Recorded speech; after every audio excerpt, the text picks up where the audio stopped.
ओम नमः शिवाय। हर हर महादेव। सभी प्रेमी भगतजनों को ओम नमः शिवाय। तो प्रेमी भगतजनों, आज के वीडियो का विषय आपने टाइटल में और फोटो में पढ़ ही लिया होगा। आज का हमारा जो वीडियो है वह गंदी शक्ति के बारे में है, जिसे मैली शक्ति भी कहा जाता है, बुरी शक्ति भी कहा जाता है। और उस शक्ति के क्या क्या परिणाम होते हैं आपके जीवन में, वह हम आपको एक अनुभव द्वारा बताएंगे, जो कि हमारे पास जिसका केस था और जो अब तंत्र कार्टून का हो चुका है। लेकिन मैं अन्य भक्तों के अनुभवों को शेयर करते हुए यह वीडियो इसलिए बना रहा हूँ ताकि आप भी अपने जीवन से उन पीड़ित लोगों के, उन दुखी लोगों के, उन परेशान आत्माओं के अनुभवों से अपने अनुभव मैच कर सके, मिला सके और परख सके उस चीज़ को सत्य की कसौटी पर कि आपके जीवन में भी कहीं कोई गंदी शक्ति तो नहीं है, कोई मैली शक्ति तो नहीं है, कोई मसाणी क्रिया आपको बर्बाद तो नहीं कर रही है। तो इसके विषय में मैं आपको पूरी कहानी बताना चाहता हूँ। मेरे पास पिछले साल ही वो भगत जन आए थे, वो राजस्थान से हैं। तो जो मेरे पास भगत जी आए थे वो 3 भाई, माता पिता, 5 व्यक्ति वह परिवार में थे। अब उनकी समस्या क्या थी? उनकी समस्या अजीब तरह की समस्या थी, जिसे सुनकर आप लोग सोचोगे कि इस दुनिया में कितने बड़े बड़े दुख हैं और हमारा दुख इतना बड़ा नहीं है, लेकिन हम फिर भी इतने चिंतित रहते हैं, डिप्रेशन में रहते हैं, तनाव में रहते हैं। यदि अन्य लोगों के अनुभवों से आप कुछ सीख सकें, कुछ तजुर्बा आपको मिल सके, तो मेरे इस वीडियो बनाने का जो है उद्देश्य सफल होता है। देखिए, मैं जो भी आपको वीडियो बताता हूँ वह साक्षात अनुभव होता है जीवन का। वो कोई इधर उधर से बात घुमाई नहीं जाती है, बिल्कुल रियल जो चीज़ होती है मैं उसको आपके सामने रखने की कोशिश करता हूँ।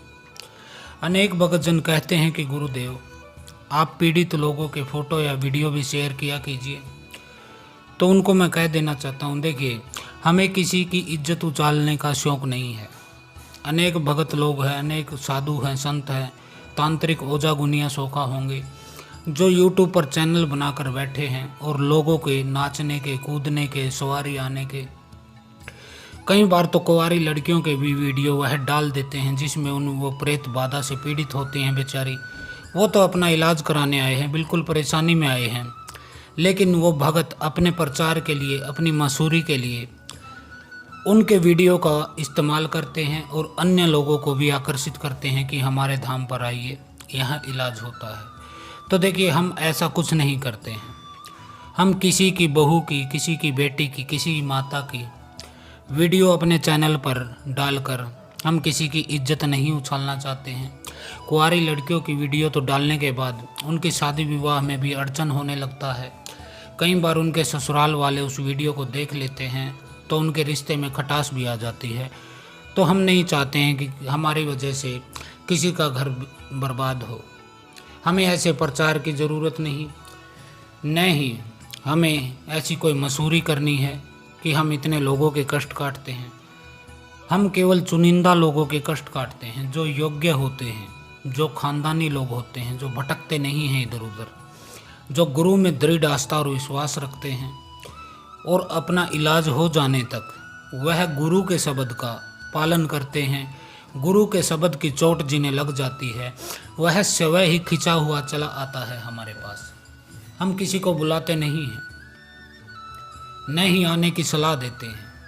हम कहते हैं, बेटा अपने घर से क्रिया करो, खाली फ़ोन से ही अपना इलाज कराओ, क्यों चक्कर काटते हो?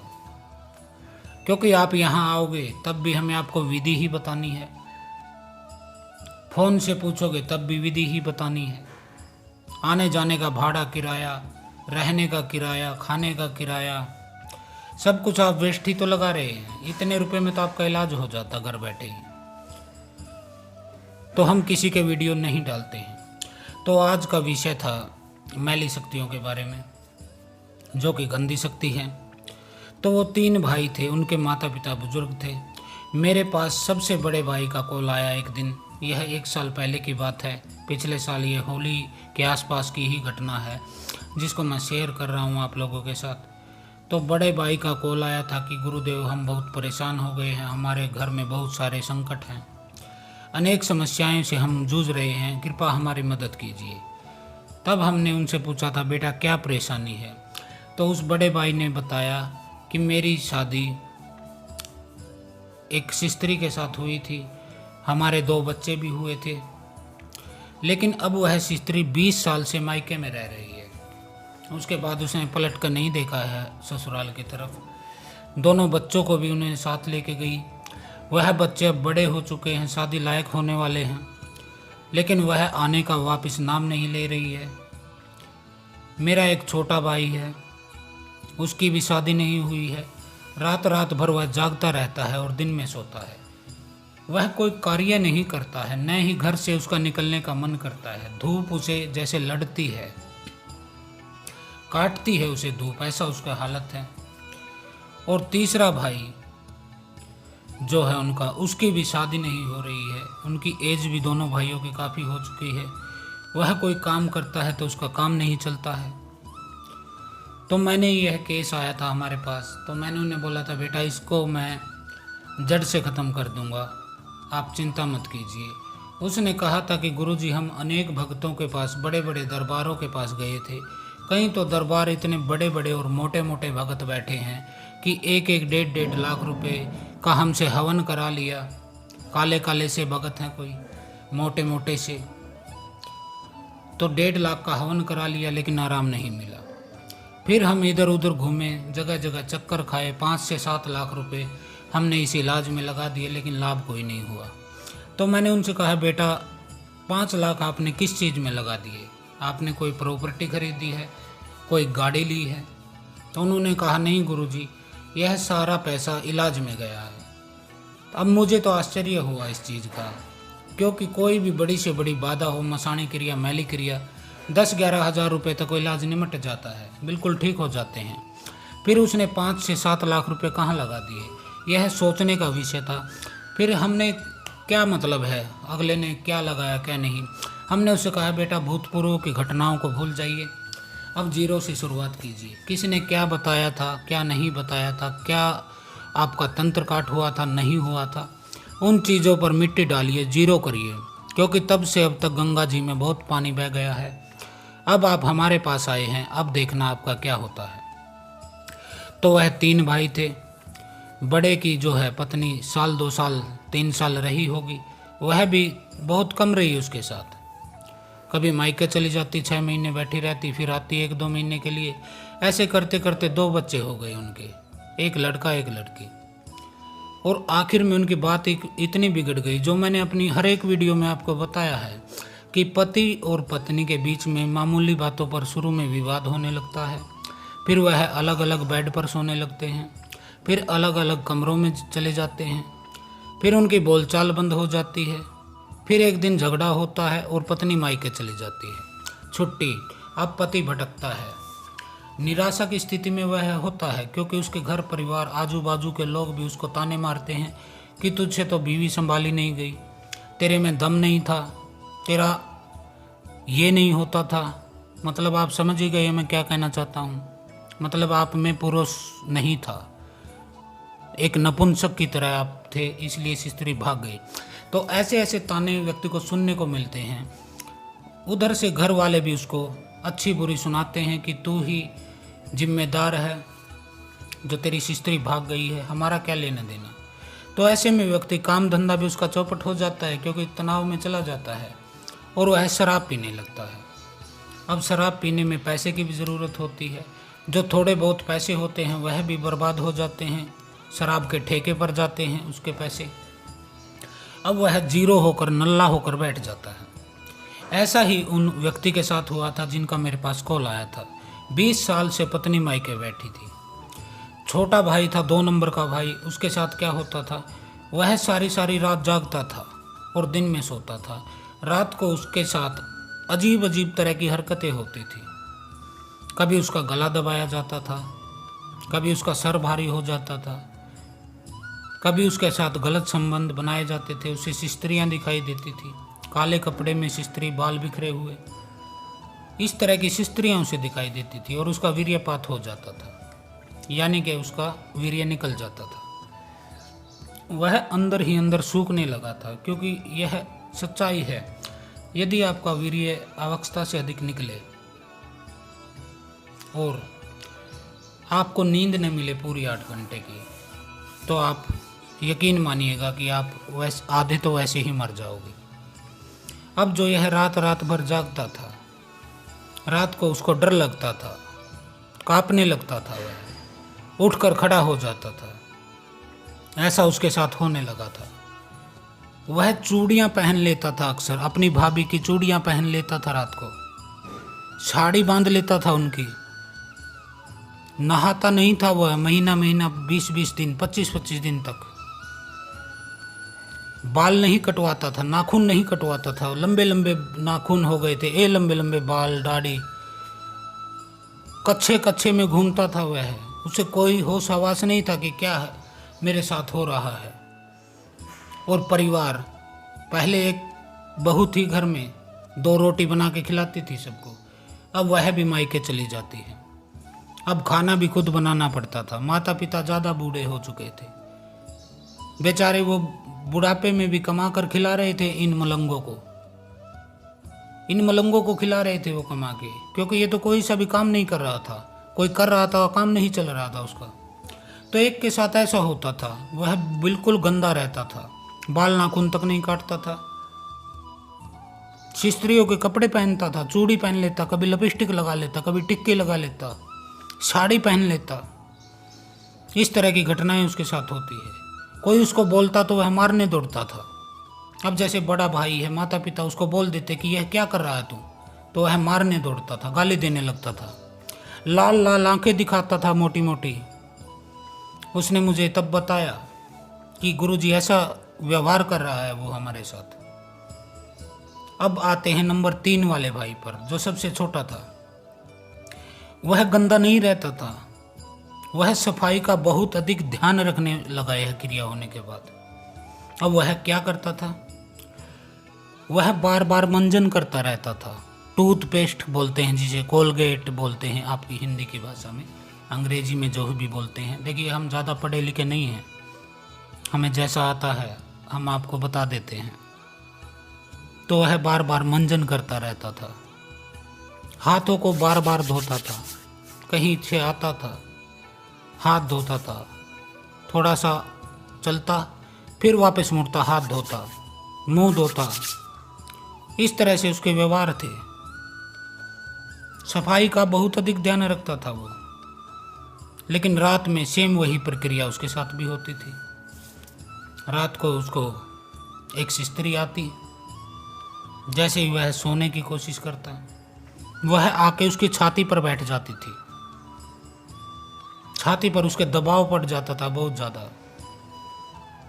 वह चिल्लाने की कोशिश करता था तो आवाज़ नहीं निकलती थी उसके बाहर। आवाज़ कैसे निकले, उसके ऊपर साक्षात मसाणी आकर बैठ जाती थी, क्योंकि वह देख नहीं पाता था क्या चीज़ है, उसे खाली एक परछाई दिखाई देती थी। लेकिन हमने जब देखा तो वह सीधा सीधा मसाणी बैठती थी उसकी छाती पे आके, दोनों पैर रख के बैठ जाती थी। उसका दम घुटने लगता था। उसके बाद धीरे धीरे उसके शरीर में उसे महसूस होता था कि उसके नीचे वाले अंगों पे, प्राइवेट अंगों पर छेड़छाड़ होने लगी है। वह बहुत कोशिश करता था कि हाथ उठाऊं, इन क्रियाओं को रोकूं, लेकिन उसके हाथ बिल्कुल सुन्न हो जाते थे, जैसे कि किसी ने पकड़ रखा है या बांध रखा है या पत्थर के हो गए हैं। वह उंगलियां तक नहीं हिला पाता था। उसके साथ वह क्रिया होती थी, दबाव महसूस होता था, झटके लगते थे उसको बार बार, और फिर उसके जो है फाल हो जाता था। फाल आप समझते ही हैं, वीर्यपात हो जाता था उसका। वह भी सूखने लगा था, उसके गाल बिल्कुल धंस गए थे, आंखों के नीचे काले घेरे बढ़ने लगे थे, शरीर बिल्कुल सूखने लगा था। पेट तो उसका मोटा होता जाता रहा था, लेकिन उसके हाथ सूखते जा रहे थे। उसके साथ ऐसी क्रियाएं होती थी।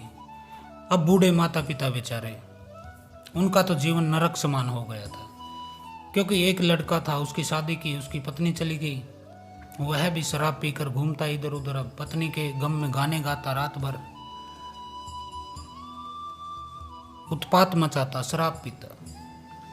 नंबर 2 वाला पागलों की तरह रहता, बिल्कुल गंदा रहता, लंबे लंबे बाल हो गए उसके, दाढ़ी, नाखून, इस तरह से होने लगा उसके साथ। तीसरे नंबर का जो लड़का, वह बहुत अधिक सफाई का ध्यान रखता, लेकिन काम धंधा वह भी नहीं कर पाता। अब दोनों बूढ़े माता पिता, जो कि रिटायरमेंट थी उनकी, तो पेंशन से वो दोनों का, तीनों का गुजारा करते थे। जो भी पैसे पेंशन से आते उससे वह गुजारा कर लेते थे अपना। इस तरह से उनका घर चल रहा था। मुझसे जब उनकी माताजी की बात हुई फ़ोन पर, तो वह बुरी तरह से रोने लगी, उनके पिता भी रोने लगे। वो बोले, जोगी बाबा, हमारे जीवन में ऐसा क्या पाप किया है जो हमारे साथ ये हो रहा है? कोई तो भटकता है कि हमें संतानें नहीं होती हैं, लेकिन हमारे घर तो 3-3 संतानें हुई।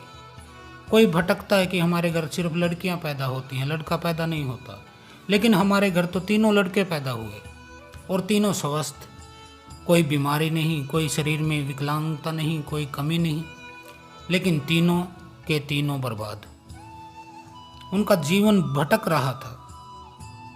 तो तब वह मेरे पास आए थे और जिसने मुझे कॉल किया था, उसने बताया कि उस दिन हमारे घर में बहुत ज़्यादा झगड़ा हुआ था, और झगड़ा होने के बाद मैं रोने लगा, बहुत ज़्यादा रोने लगा।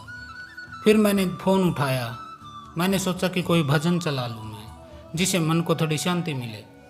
और जैसे ही भजन चलाने के लिए मैंने अपना यूट्यूब खोला, तो आपका वीडियो सबसे पहले, आपका वीडियो ही ऑटोमेटिक चलने लगा। उसमें मुझे 2-4 बातें सुनाई दी। फिर मुझे समझ में आने लगा कि ये चीज़ तो हमारे घर में हो रही है। आपकी एक एक बात, एक एक शब्द जो आपने बोला है, वह हमारे जीवन पे वैसा का वैसा फिट बैठ रहा है। फिर मुझे उत्सुकता हुई, मैं और आगे तक वीडियो सुनने लगा। पूरा वीडियो सुनने के बाद मुझे टोटल यह पता चल गया कि मेरे घर में यह क्रिया है। किसी भी भाई की शादी कोई प्रेम कहानी नहीं है, तीनों के तीनों मलंग, मस्टंडे, रंडवे। माता पिता के साथ जो होता है वह भी सेम वही चीज़ें हैं। फिर मुझे उत्सुकता जगी, मैंने आपका चैनल को सब्सक्राइब किया। उसके बाद मैंने आपकी अनेक वीडियो देखी और मुझे तब एहसास हुआ कि आज तक हम तो ऐसे ही भटक रहे थे।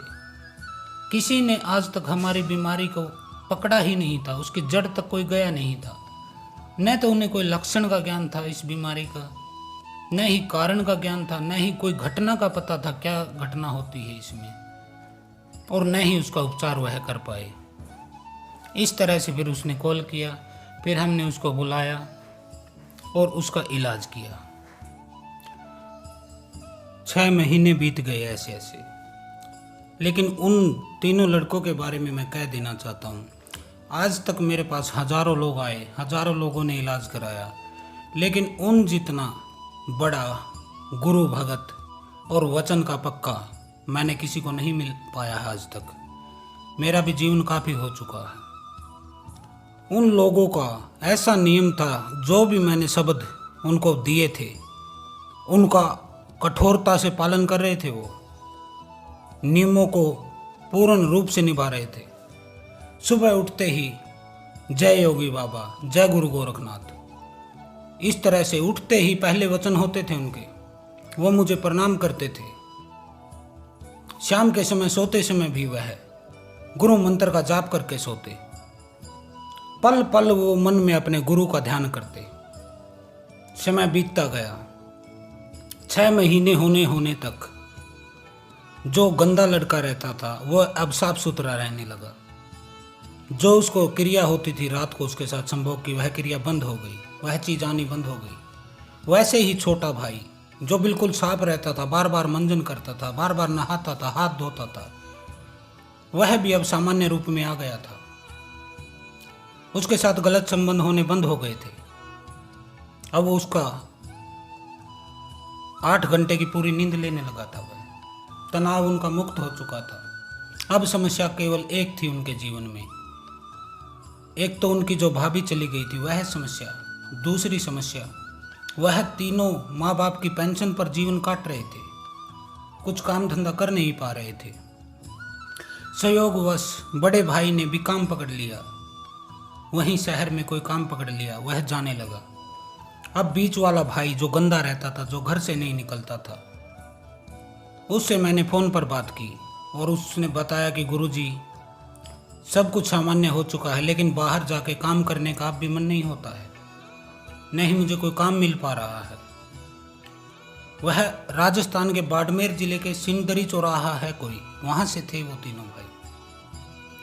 हमारे एक मित्र है नागौर जिले में, वह वर्तमान नागौर लोकसभा से सांसद भी हैं, पहले वह खिमसर से विधायक भी रह चुके हैं कई प्लान। हनुमान जी बेनीवाल वह हमारे मित्र हैं। हमने उनको कॉल लगाया कि ऐसे ऐसे हमारे एक शिष्य हैं, उनके लिए कोई काम की व्यवस्था करवाइए। तो उन्होंने कहा 2 दिन बाद आप इन्हें भेज दीजिए नागौर में उनका निवास है। तो मैंने उस बीच वाले लड़के को बोल दिया कि वहाँ चला जाए, हनुमान जी से मिले। वह वहाँ गया और उसी दिन उन्होंने उसको एक नौकरी दिलवा दी, वहीं अपने आसपास अपने जानने पहचानने वालों के पास 15,000 रुपये की नौकरी वह थी। धीरे धीरे वह लड़का अब खुलने लगा था, समाज में घुलने लगा था और बड़ी ईमानदारी से नौकरी करते थे वो। मुझे यह बात सबसे उनकी खास लगी। तीनों भाई बिल्कुल मेहनती और ईमानदार थे और गुरु के प्रति श्रद्धा रखने वाले थे। वह मेरे साथ ऐसे जुड़ गए जैसे कि मेरा ही परिवार है। अब तीसरे भाई का नंबर था। अब वह भी काम धंधा उसने अपना जुटा लिया, थोड़ा सामान रख के घर पे ही रख के दुकान खोल ली उसने और उसकी दुकान चल निकली। अब उनके रिश्ते आने लगे, क्योंकि जब वो कमाने खाने लगे, अच्छा रहने लगे, उनका समाज में इज्जत रुतबा सब कुछ बढ़ा। जो पहले बिल्कुल गिर गया था उनका स्तर, अब उन दोनों भाइयों की शादी हो गई, उनके एक एक बच्चा हो गया, मसानी क्रिया हट गई उनके घर से। अब हम दूसरी तरफ चलते हैं। जो बड़ा भाई था उसकी पत्नी जो अपने मायके बैठी थी, वहां की घटना भी मैं बता देता हूं। वह पत्नी क्यों गई थी? क्योंकि मसान उसके ऊपर चढ़ गया था और वह पुरुष के साथ रहने नहीं देता किसी स्त्री को। उनके बीच में खटपट का मुख्य कारण यही था। पत्नी पर मसान क्रिया थी और पति पर मसानी परेशान करती थी। एक ग्रुप भेजा गया था उनके घर पर, जिसमें 3 मसान थे, पुरुष प्रेत थे, 2 स्त्री प्रेत थी और 1 बच्चा था। उन्हें बच्चा दिखाई देते थे बार बार सपनों में। पुरुष सदस्य थे, उनको महिलाएं दिखाई देती थी, संभोग करती थी, और जो वो स्त्री थी उसके साथ मसान गलत क्रिया करता था। अब उसकी घटनाओं के बारे में बताते हैं। जब उनके घर में सब कुछ ठीक ठाक हो गया तो एक दिन उनके बड़े लड़के का कॉल आया कि गुरुजी दोनों भाइयों का घर बस गया है, वो सुख से जीवन व्यतीत कर रहे हैं, लेकिन मेरा क्या? मेरी तो पत्नी भी मायके, 2 लड़कियां मेरी हुई, वह भी कष्ट में है, तो आप कुछ कीजिए। अब मैंने उसे सामान्यतः सलाह दी, तुम जाकर अपनी पत्नी को ले आओ। वह वहां गया। पत्नी ने इनकार किया आने से 1-2 बार। फिर हमने कहा कि हमसे बात कराइए उसकी। तो टेलीफोन से ही हमसे बात हुई। मैंने उस माई को समझाया, झाड़ा लगाया, कुछ मंत्र फूके, तो वह आने के लिए तैयार तो हो गई, लेकिन अनमने ही मन से तैयार हुई। कहने लगी कि यह मुझे खुश नहीं रखता, ये बात वो बात। मैंने कहा बेटा देखो 20 साल हो गए हैं, अब तक गंगा जी में बहुत पानी बह गया है, छोड़ो अब पिछली बातों को, तो आप घर आइए। आपके घर पर एक बड़ी मुसीबत थी जो हमने हटा दी है। उस स्त्री के ऊपर मसान था, फिर उसको पकड़ा हमने जब वह इस घर में आ गई, क्योंकि इस घर के कुल देवी और पितरों को हमने शुद्ध रूप में स्थापित कर दिया था। इनके माता शीतला, इनके नगर खेड़ा डी बाबा, अक्षेत्रपाल, माता मदानन, सबको मैंने इनके फेवर में करवा दिया था सेवा के द्वारा। अब आते ही वो उस मसान पे हाथ डाल दिया, हमने तुरंत उसको भी पकड़ लिया। अब उस स्त्री ने कहा कि मेरी जो 2 लड़कियां हैं उनके साथ भी गलत घटनाएं होती हैं, क्योंकि पहले वो माँ के ऊपर था मसान, उसके साथ गलत क्रिया करता था जब तक वह जवान थी। जैसे ही लड़की 17, 18, 19, 20 इस एज में पहुंची तो दोनों लड़कियों को उस मसान ने पकड़ लिया। उसकी लड़की बताती है कि मैं एक दिन सो रही थी, मेरे पैरों में ऐसा एहसास हुआ जैसे कोई कील चुभ हो रहा है, जैसे सुइयां चुभ हो रहा है। पेट में ऐसा लगता था एक जाल सा बन गया है, जैसे कोई खींच रहा है। इस तरह की मेरे साथ घटना हुई और फिर वही काम होने लगे जो हर केस में होते हैं। मसान आता और उस लड़की के साथ गलत संबंध बनाने लगता। उसके शरीर पे इधर उधर खरोच के निशान मिलते, शरीर पर लाल और नीले जो है दाने उभरने लगे। उसकी माँ को कोई नॉलेज नहीं थी इस चीज़ों के बारे में, न ही उसके परिवार को कुछ ज्ञान था। वो इसे सामान्य समझकर ऐसे ही करते रहे कि बेटा ऐसे सपने आते रहते हैं, ये कोई दिक्कत नहीं, ये गर्मी की वजह से फोड़े फुंसी निकल रहे हैं। लेकिन धीरे धीरे उन दोनों लड़कियों के ऊपर मसान ने अपना कब्जा कर लिया, उन्हें अपनी पत्नी के रूप में स्वीकार कर लिया। उनकी शादी में अड़चनें आने लगी, क्योंकि मसान कभी भी इस स्त्री को शादी नहीं करने देता है, कवारी ही बिठा देता है जिंदगी भर के लिए। उन्होंने इधर उधर ओझा तांत्रिकों के पास गए, बड़ी लड़की की उन्होंने किसी न किसी तरह शादी कर दी। अब शादी के बाद क्या हुआ, वह अपने पति के घर गई, वहाँ भी यही घटनाएं उसके साथ होती थी। पति और वह अलग अलग सोते थे, साल शादी को नहीं हुआ था और वो दोनों अलग अलग सोते थे। धीरे धीरे झगड़ा बढ़ता गया। वह लड़की वापस अपने मायके के यानी कि अपने नाना के घर आके बैठ गई, क्योंकि वह साथ नहीं रहना चाहती थी पति के। पति उसे टच करने की कोशिश करता तो उसे गुस्सा उठता था।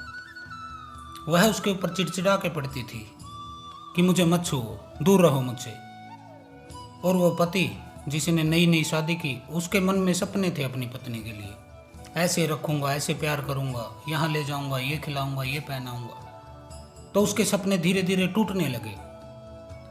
1 साल होते ही इतना विवाद बढ़ गया कि वह अपने रास्ते, यह अपने रास्ते, यह मायके आ बैठी।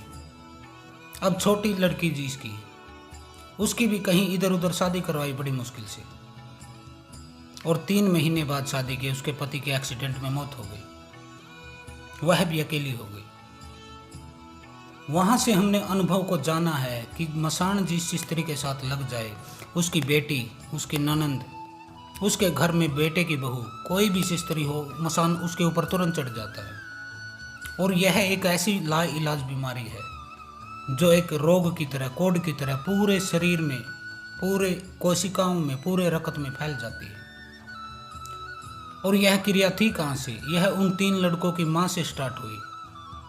उसकी माँ से जब बहू घर में आई तो उसके ऊपर आ गई, बहू मायके चली गई, दोनों उसकी जवान लड़कियों को पकड़ लिया।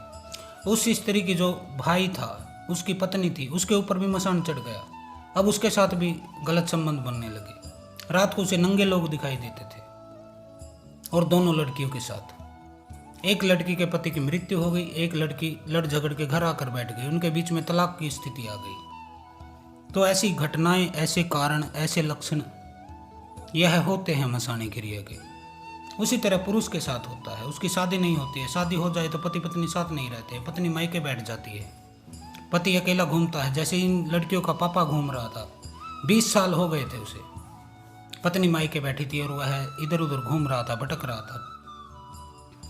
तो अब वहाँ से भी क्रिया करके उन लड़कियों के ऊपर से मसान को हटाया। उसके मामा की पत्नी जो थी, उनकी मामी, उसके ऊपर से मसान को हटाया। आज टोटल इनका पूरा परिवार खुश है। लड़कियों का जो फैमिली है वह बाड़मेर में है, और जोधपुर से उसके नाना नानी हाथ जोड़ लेते हैं दूर से ही जब हरिद्वार आते हैं कि योगी जी आपने हमारी जिंदगी बचा लिया हमें। तो ऐसी स्थितियां होती है जीवन में, जिनके अनुभवों का आपको पता होना जरूरी है। कई लोग बोलते हैं कि ये चीज़ें कुछ नहीं होती हैं, ये सब ढोंग है, पाखंड है। लेकिन हम कहते हैं जिनके ऊपर बीत रही है उनसे आप पूछिए। आप उनकी जगह होते तो आप तब पता चलता आपको। क्योंकि जो नीच आदमी होता है, जो घटिया आदमी होता है, उसे दूसरों के दुख में हंसी आती है और वह तब तक हर चीज को मजाक ही समझता है जब तक वह उसके ऊपर न बीत ले। जब उसके ऊपर बीत जाती है तब वह मजाक नहीं समझता है। एक छोटा सा उदाहरण देता हूँ। 4-5 बच्चे हैं, वह गली से गुजर रहे हैं खेलते खेलते। उन्हें एक मेंढक दिखाई देता है और वह पत्थर उठा उठा के उस मेंढक पर फेंकने लगते हैं। बच्चों के लिए यह एक मजे की चीज है, एक मजाक है, लेकिन बेचारे मेंढक की जान चली जाती है। इसीलिए मैं कहता हूँ, घटिया आदमी को हर चीज तब तक मजाक ही लगती है जब तक कि उसके ऊपर खुद न बीत जाए। और मनुष्य की इंसानियत तभी खत्म हो जाती है जब वह दूसरे के दुख पर हंसने लगता है। तो ऐसी स्थितियां हो जाती है। अब उस स्त्री की जो ननंद थी,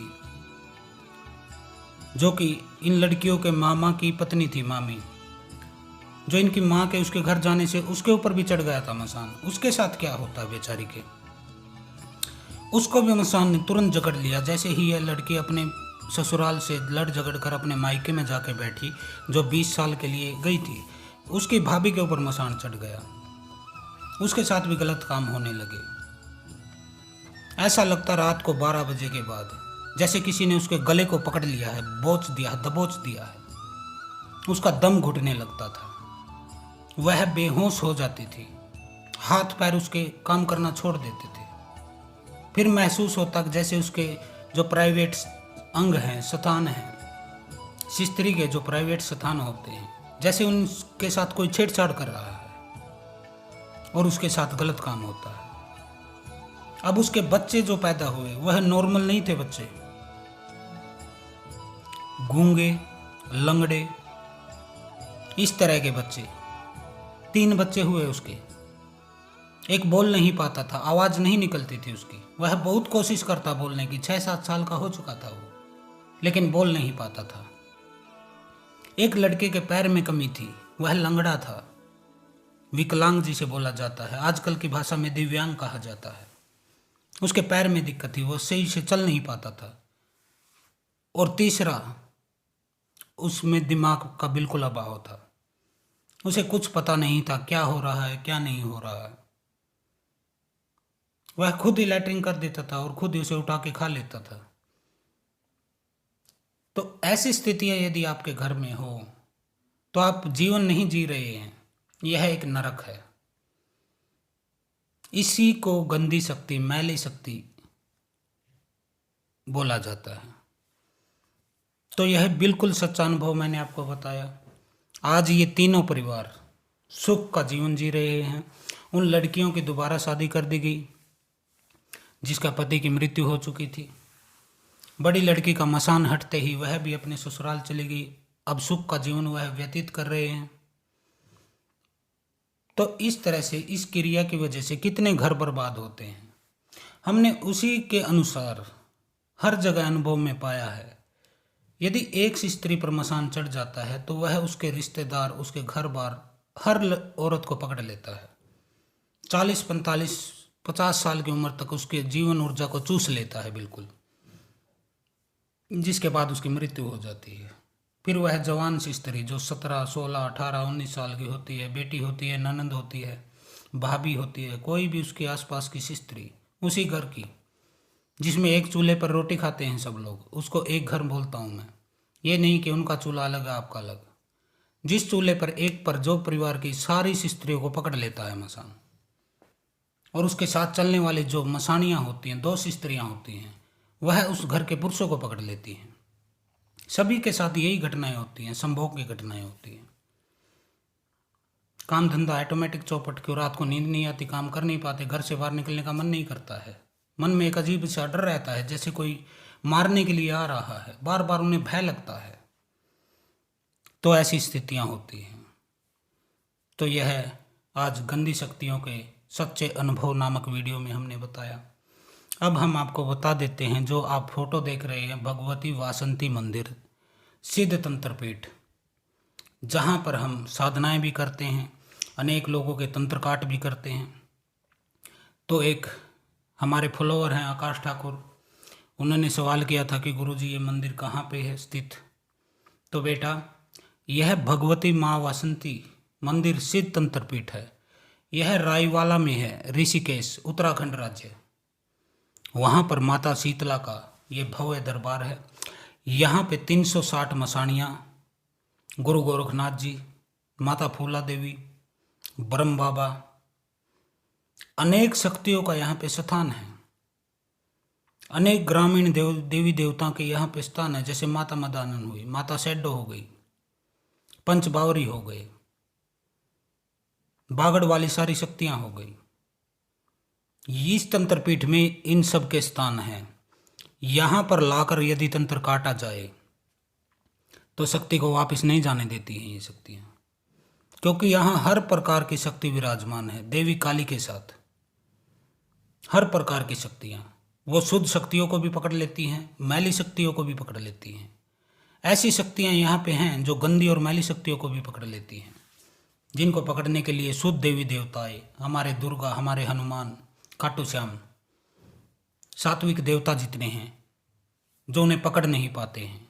अनेक लोग हमारे पास आते हैं कि बालाजी में हमें 20 साल हो गए, 10 साल हो गए, 5 साल हो गए, लेकिन आराम नहीं मिला है। हनुमान जी की क्या शक्ति नहीं है, ऐसे बोलते हैं। तो उन्हें मैं यही कहना चाहता हूँ, बेटा, बालाजी हनुमान मैली शक्तियों पर हाथ नहीं डालते हैं। जहाँ पे मलमूत्र, लैटरिंग, मांस, मदिरा, इस तरह की शक्तियों का प्रयोग होता है, भोगों का प्रयोग होता है, वहाँ हनुमान जी हाथ नहीं डालते हैं। न ही वह गंदी शक्तियों को टच करते हैं, दूषित शक्तियों से वह दूर ही रहते हैं। इसके बाद माता यदि कहीं सामने आ जाए, जैसे माता मसाणी को किसी ने लगा दिया है रखवाली में, आपके मसाण की, प्रेतों की, क्योंकि प्रेत और मसाण सीधे नहीं चलते हैं। इनकी हिफाजत के लिए, सुरक्षा के लिए, इन पर निगरानी रखने के लिए एक बड़ी शक्ति लगानी पड़ती है, ताकि वह निगरानी करती रहे कि यह आपको पीड़ित कर रहे हैं या नहीं कर रहे हैं। ऐसे में बड़ी शक्ति माता मसाणी, फूला देवी, इस तरह की शक्तियों को इनके साथ लगाया जाता है, तभी प्रेत चलते हैं। प्रेत अकेले नहीं चलते हैं, अकेले इनको डर लगता है। इसलिए एक बड़ी शक्ति जो कि हंटर लेके इनके साथ चलती है, यदि यह वापस मुड़ते हैं तो इनको हंटर से वार होते हैं, इन्हें जाना ही पड़ता है और वह प्रयोग करना ही पड़ता है। यदि कोई देवी शक्ति है, कोई सती है, वह लगा रखी है, तब भी हनुमान जी आपकी मदद नहीं कर पाएंगे, क्योंकि वह माता के समक्ष बल का प्रयोग नहीं कर पाते हैं। हाथ जोड़ लेते हैं, वो वापस चले जाते हैं। इसीलिए आपको बालाजी जाने से, सालासर जाने से आराम नहीं मिलता है। सीधा सीधा सा लॉजिक है, इसमें कोई ज़्यादा घुमाव फिराव की बात नहीं है। 2 तरह की शक्ति, एक तो मैली शक्ति, लैटरिंग, मलमूत्र, सरामास, इसमें न बालाजी हाथ डालेंगे, न खाटू श्याम हाथ डालेंगे, न देवी दुर्गा हाथ डालेंगे। ये हाथ ही नहीं डालते हैं इनमें, मैली शक्तियों से ये खुद किनारा कर लेते हैं। दूसरे, जिसमें क्रिया के साथ माता लगा के भेजी गई है। माता कोई भी हो सकती है, माता आसो मैत्राणी हो सकती हैं, माता मसाणी हो सकती हैं, मदानन हो सकती हैं। इनको चौकी के साथ भेजा जाता है अगुआ बना के। जहाँ पर माता अगुआ होती हैं तो हनुमान जी तुरंत वापस मुड़ जाते हैं, पीछे हट जाते हैं, क्योंकि वो माता के सामने बल का प्रयोग नहीं करते हैं। तो इस तरह से होता है। तो यह माँ भगवती वासंती मंदिर सिद्ध तंत्रपीठ रायवाला ऋषिकेश में है, गंगा जी के बिल्कुल किनारे पर है।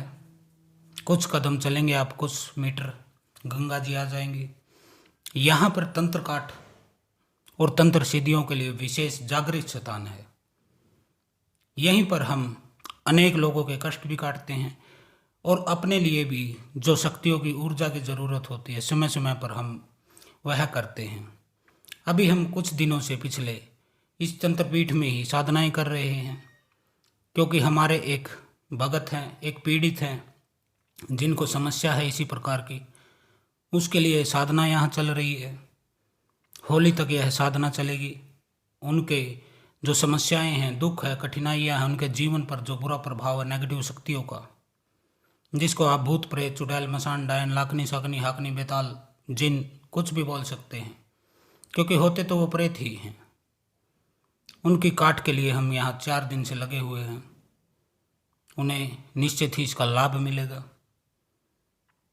बिल्कुल साफ कर देंगे हम उनकी शक्ति। तो इस तरह से होता है।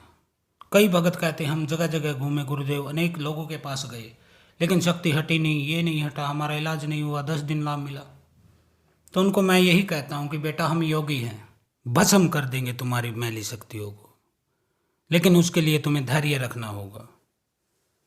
भगवान राम के नाम के मंत्र का जाप करना होगा ताकि तुम्हारी शुद्धि हो जाए, कुछ सद्बुद्धि तुम्हें आ जाए, कुछ तुम्हारा दिमाग सेंटर में आ जाए और तुम्हें गुरु के शब्दों पर, गुरु के नियमों पर, गुरु की क्रिया पर तुम इतने अडिग हो जाओ कि अब चाहे कुछ भी हो जाए मैं साधना यह करके रहूँगा और इस बुरी शक्ति को हटाने के लिए वो रास्ता बनाऊंगा कि मेरे गुरुदेव एक दिन शक्ति को भेजकर मेरी इस मैली क्रिया को उखाड़ ले जाएं। हम आपकी शक्ति को हटाते हैं, लेकिन रास्ता आपको ही बनाना पड़ता है। और रास्ता कैसे बनता है? आपके घर के कुल देवी पितर, हम आपको उसकी साधना देते हैं ताकि आपके कुल देवी और पितर आपके साथ खड़े हो जाएं, शुद्ध रूप में स्थापित हो जाएं।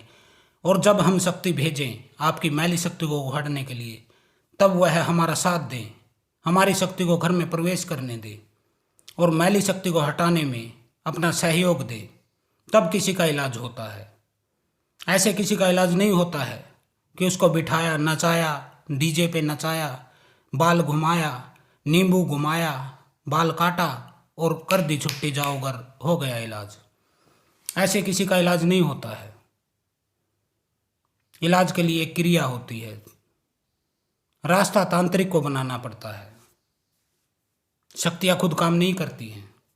आपके भगत प्रार्थना करते हैं शक्तियों से, हे देवी माई, हे मेरे कुल देवता, हे गुरु, जो भी उनकी शक्तियाँ हैं उनसे प्रार्थना करते हैं कि वो आपकी कीड़ा को हर ले, आपके कष्टों को हर ले, आपकी शक्ति को हटा ले। ऐसे प्रार्थनाएं करने से शक्तियाँ नहीं हटती हैं, ये जान लीजिएगा। आप कितनी भी जगह भटक लेना, शक्तियाँ कैसे हटती है? यदि कोई सिद्ध योगी है जो आपको सही तरीके से इलाज करता है, तो सबसे पहले वह आपके कुल देवी, आपके पितर, आपके गांव के ब्रह्म बाबा, डी बाबा, अक्षेत्रपाल, माता शीतला, इनको आपके ऊपर प्रसन्न करवाता है, इनकी सेवा करवाता है आपसे, ताकि जब वह अपनी शक्ति भेजे आपकी शक्ति को पकड़ने के लिए, तो ये सभी शक्तियाँ उसको रास्ता दे दें। सबसे पहले माता शीतला से टकराना होता है शक्ति को। तो माता शीतला यदि आपके हित में है, आपने भोग दिया है, आपके गुरु ने बताया है कि माता शीतला को भोग दे के आओ, तो माता शीतला उस शक्ति को जाने देती हैं। फिर वह ग्राम के नगर खेड़ा डी के पास आता है, अक्षेत्रपाल रोकते हैं। यदि अक्षेत्रपाल की आपने साधना कर दी है, भोग दे दिया है, तो वह भी उस शक्ति को जाने देते हैं। फिर चौराहे पर माता मदानन उसे रोकती है, चौगानन रोकती हैं। यदि आपने उनका उतारा दिया है, कोई भोग दिया है, तो वह भी जाने देती है शक्ति को। अब हमारी शक्ति आती है आपके गेट पर।